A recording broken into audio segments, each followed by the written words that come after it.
আপনাকে যদি বাড়ি থেকে বহিষ্কারও করে, আপনার ক্ষমতা নাই যে আপনার পিতাকে হাত দেবেন আপনি গায়ে। তারপরে দেখা যায় যে অনেক পিতা মাতাকে আছে ধরে মারে। আপনি জানেন এটা? বাপ যদি আপনাকে সম্পদ নাও দেয়, কিছু যদি নাও দেয়, তারপরে সে আপনার বাবা, সে আপনার মা। দেখুন, যদি আপনি আপনার শাশুড়িকে, মহিলাদেরকে বলছি, যদি খেদমত না করেন, স্বামীর খেদমত না করেন, যদি আপনার শ্বশুরের খেদমত না করেন, আপনি পরবর্তীতে ডাবল পাবেন। একটা উপদেশমূলক গল্প শুনুন। এক রাজ্যে এক রাজা আছে। তো ওই রাজার একটা পুত্র ছিল। তখন ওই পুত্র ভাবছে যে আমার বাবার তো অনেক বয়স হয়ে গেছে, তা একটা কাজ করি, দেখি যে কোনো মূল্যে হলেও আমার বাবাকে হত্যা করতে হবে। তখন করেছে কি, যত সৈন্য সামন্ত ছিল, পেয়ারা ছিল, ওর বাবাকে ধরেছে, ধরবার মারতে মারতে মারতে মারতে সমুদ্রের ধারে নিয়ে গেছে। তখন ওই বাবা বলছে যে তুই আমাকে আর মারিস না। বলছে কেন? যে ঠিক এইভাবে তোর দাদাকে আমি মারতে মারতে এই ধারে নিয়ে এসেছিলাম, তুই সমুদ্রে এখানে এসে তোরও সন্তান হয়েছে, তোকে সমুদ্রে চুবিয়ে মারবে, আমি সবচেয়ে বেশি ভয় করি। তো অনুরোধ করে বলছি, যারা আছেন অবস্থা এরকম করছেন, যারা আজকে মা আছেন, যারা শাশুড়িকে দেখেন না, শ্বশুরকে, ডাবল প্রতিদান নেওয়ার জন্য অপেক্ষা করুন। আপনি যেটা করছেন ডাবল পাবেন। আপনারও ছেলে আছে, আপনারও মেয়ে আছে। 4, আমি আলোচনা করছিলাম যে মুসলিম ধ্বংসের ইতিহাস। ভাই ভাই দেখবেন গন্ডগোল হয়েছে, কথাই টোটালি বন্ধ। অথচ দেখুন কত যে মানে আছে এরকম, অথচ নিজেকে মুসলিম বলে আজও দাবি করে। হ্যাঁ, 3 দিনের বেশি গন্ডগোল হয়েছে, আজ পর্যন্ত ওই ভাইয়ের সাথে কথা বলে না। ওই বউ বলে যে তুমি ওর সাথে কথা বলে, মানে স্বামীকে টর্চার করে। এই মহিলার লজ্জা অনেক শরম নাই, স্বামীকে টর্চার করে, ওর ভাইয়ের সাথে কথা বলে। কে? তোর বাবার বাড়ি থেকে নিয়ে এসছিস নাকি ভাইকে? কার পেট থেকে বাড়িছে? ওর মায়ের পেট থেকে হচ্ছে। কেন কথা বলবে না? নাও হারাম কাজে যায়, জেনা কাজের মধ্যে যায়। দেখবেন যে এই মহিলা আছে, যার কোন দেখবেন ভাই ভাই কলহ সৃষ্টি হয়, দ্বন্দ্ব সৃষ্টি হয়, একসময় মারামারি ধ্বংস হয়ে যায়, মুসলিম জাতি ধ্বংসের দ্বার পার হয়ে চলে যায়। এবার আসুন 5 নাম্বার, সেটা হলো বেধর্মী রাষ্ট্রে গমন করা রুজির জন্যে। আপনারা সকলেই জানেন যে আমার কথা আপনি মানতে পারবেন না, সেটা অন্য বিষয়, কিন্তু এটা তো হাদিস আপনাকে মানতে হবে। রাসূল সাল্লাল্লাহু আলাইহি সাল্লাম বলছেন, যে মুসলিম রুজির জন্য বেধর্মী রাষ্ট্রে গমন করবে, তার ওপর থেকে আমার দায়িত্ব উঠে যায়। আর যান, আর ছেলে যদি কোরিয়াতে না পড়ে, আপনি নিজে বাপ হয়ে বলেন তুই বাড়ি থেকে বাইরে খেতেই দেবো না।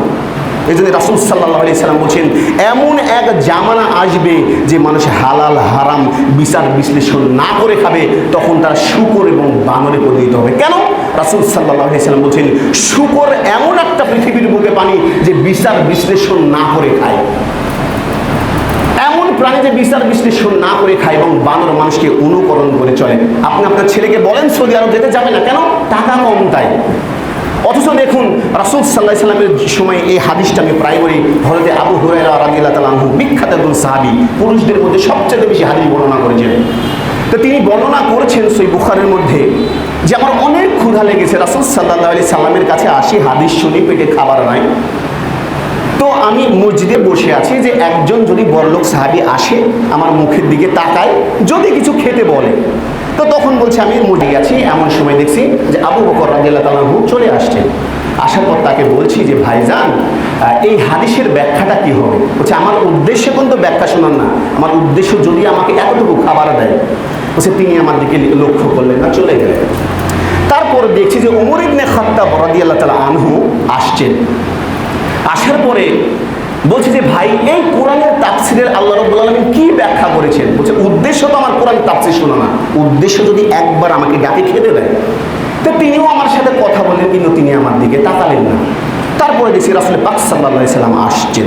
আসার পর আমার দিকে তাকিয়ে মুস্কি মুস্কি হাসছেন, আর বলছে হে আবু হুরায়রা, তুমি আমার বাড়িতে আসো।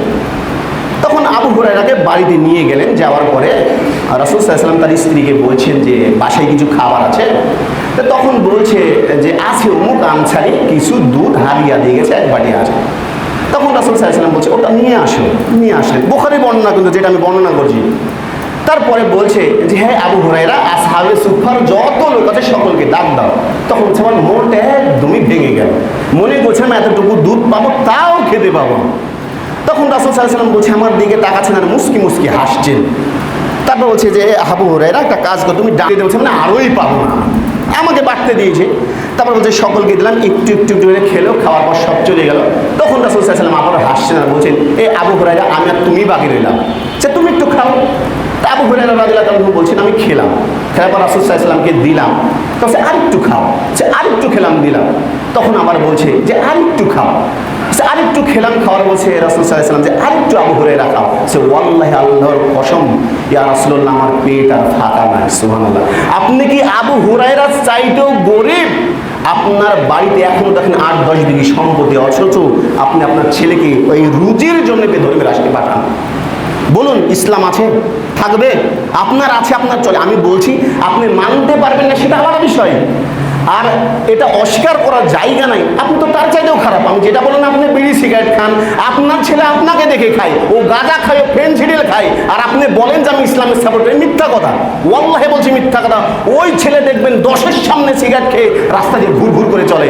যেই সমাজের মানুষ থাকবে, দায়িত্ব প্রধান থাকবে, সে যদি বাধা না দেয়, কিয়ামতের দিন তাকে সর্বপ্রথম জাহান্নামে দেওয়া হবে, তারপর তাদেরকে দেওয়া হবে। এতটুকু লজ্জা নাই? আপনি খান, আপনার ছেলেটা খাবে, পরদিন আপনার মেয়েকে ধর্ষণ করবে, আপনি ধ্বংস হয়ে যাবেন। একটু ভবিষ্যৎ পরিকল্পনা ভাবুন যে কি অবস্থা হয়। আর আপনি নিজে বলেন ওর চাইতে আপনি আরো খারাপ, ও তো যাই, আপনি আরো খারাপ, ভাবতে পারবেন না। এর পরবর্তীতে দেখুন আরেকটা বিষয়, সেটা হলো যে বিবাহ বাড়ির সম্পর্কে। দেখুন, আপনারা সকলেই জানেন, আমি আলোচনা করছিলাম যে মুসলিম জাতি ধ্বংসের ইতিহাসটা কি, যে বিবাহ পদ্ধতিটা একদম হালাল পদ্ধতি, যে একটা কন্যা এবং পুরুষের মধ্যে ইসলামী পদ্ধতিতে বিবাহ এর কারণে দেওয়া হয় যাতে মানুষ কোনো অবৈধ কাজ না করে। অথচ প্রথমে দেখবেন যখন বিবাহ বাড়িতে যাবেন, সর্বপ্রথম এমন ডিজে গান এখন ফরজ হয়ে গেছে, আপনি ভাবতে পারবেন না। সহিহ বুখারী, রাসূল সাল্লাল্লাহু আলাইহি ওয়াসাল্লাম বলছেন যে আমার উম্মত তখন ধ্বংস হয়ে যাবে যখন গান বাজনা, জিনা, রেশমকে যখন হালাল মনে করবে, এই জাতি তখন ধ্বংস হয়ে যাবে। আপনি যান, নিষেধ করতে যান, আপনাকে ধরে মারবে। তো কি বলবে জানেন? আজকে ফতোয়া দেওয়া শিখেছে, ওই ভালো ছিল না।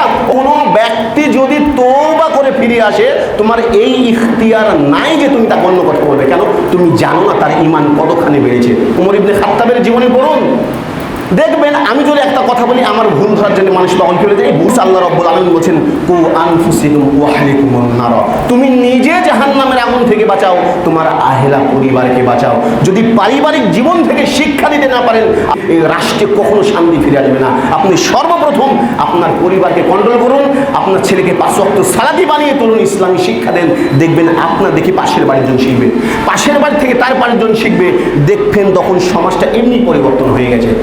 আর আপনি 10-এর সামনে হারাম খান, ওই বদমাইশি করেন, ওই জেনা কাজের মধ্যে যান, আপনি বলছেন ভালো ভোজন, ওয়াল্লাহি পাবেন না। তারপর দেখবেন বিবাহ বাড়িতে যখন গান বাজনার সাথে সাথে আরেকটা দেখবেন যে দেবর এবং দেখবেন যে দুলাভাই, দেবর, শালি যেগুলো আছে, একদম অন্তরঙ্গ সম্পর্ক, এমন করে নাচছে দেবরের সাথে ভাবি, আর শালির সাথে দুলাভাই নাচছে। অথচ রাসূল সাল্লাল্লাহু আলাইহি ওয়াসাল্লাম বলছেন, প্রত্যেকটা দেবর হলো ভাবির জন্য মৃত্যু সমতুল্য, আর প্রত্যেকটা শালি দুলাভাইয়ের জন্য মৃত্যু সমতুল্য। আপনার এই হিংসা আছে? তাহলে আপনি ভালো সন্তান পাবে কি করে? বিবাহ বাড়িতেই গলদ। আবার দেখবেন যে বিবাহ হচ্ছে, ওই মেয়েও নাচে, ওই বড় নাচে, এখান থেকে ভালো ছেলে পাবেন? মুসলিম জাতি আপনি উন্নতি করতে পারবেন? কিয়ামত পর্যন্ত আপনি পারবেন না, যতক্ষণ পর্যন্ত না আপনি নিজে ভালো হন। নাই এই দৃষ্টি আমি বলছি, ওয়াল্লাহি কিচ্ছু নাই। বর্তমান সামাজিক অবস্থা এরকম, যার কারণে মুসলিম জাতি আজ ধ্বংসের দ্বার প্রান্তে শেষ হয়ে গেছে। আল্লাহ রাব্বুল আলামিন বলছেন, কোন মানুষ যদি, প্রত্যেকটা ইনসান যদি আমার দেওয়া প্রদত্ত নিয়ামত গ্রহণ করার পরেও এটাকে না মেনে চলে, তাহলে এই জাতির উপরে আমি বিভিন্ন ধরনের গজব নাজিল করব। কখনো খরা, কখনো বৃষ্টি, কখনো ঘূর্ণিঝড়, কখনো শীত দ্বারা একদম ধ্বংস করে দেব। তারপরে দেব এই মুসলিম রাষ্ট্রের দায়িত্বভার বেধর্মীদের হাতে তুলে দেবো। শুধু ওর দায়িত্ব নয়, যে খারাপ কাছে অন্যায়, সর্বপ্রথম দায়িত্ব হলো আপনার। আর যান, আপনি যার সাথে ঘোরেন, যে লোকের সাথে ঘোরেন, ওই হচ্ছে বদমাশের তারিখ। অথচ সূরা ফুরকান, এই দিন তারা 2 হাত কামড়াবে আর বলবে, উমুককে যদি বন্ধুরূপে গ্রহণ না করতাম, আজকে আমাকে জাহান্নামে যেতে হতো না। সর্বপ্রথম জাহান্নামে যাওয়ার প্রধান কারণ হলো খারাপ বন্ধু নির্বাচন করা। অথচ আপনার বন্ধুগুলো দেখুন, হয় গাঁজা খায়, তাড়ি খায়, কি খায় আপনি নিজেও ভাবতে পারবেন না। সেই দিন বললেন আল্লাহ রাব্বুল আলামিন, সূরা দেখবেন আর রহমানের মধ্যে হচ্ছে, হাযিহি জাহান্নাম, জাহান্নামুল লাতী ইউকাযযিবু বিহাল মুজরিমুন, যাকে তোমরা অস্বীকার করেছে জাহান্নামের মধ্যে ঢুকো। ভাবতে পারবে না কি অবস্থা হয়ে যাবে। আমি আলোচনা করছিলাম মুসলিম জাতি ধ্বংসের ইতিহাস, এর মধ্যে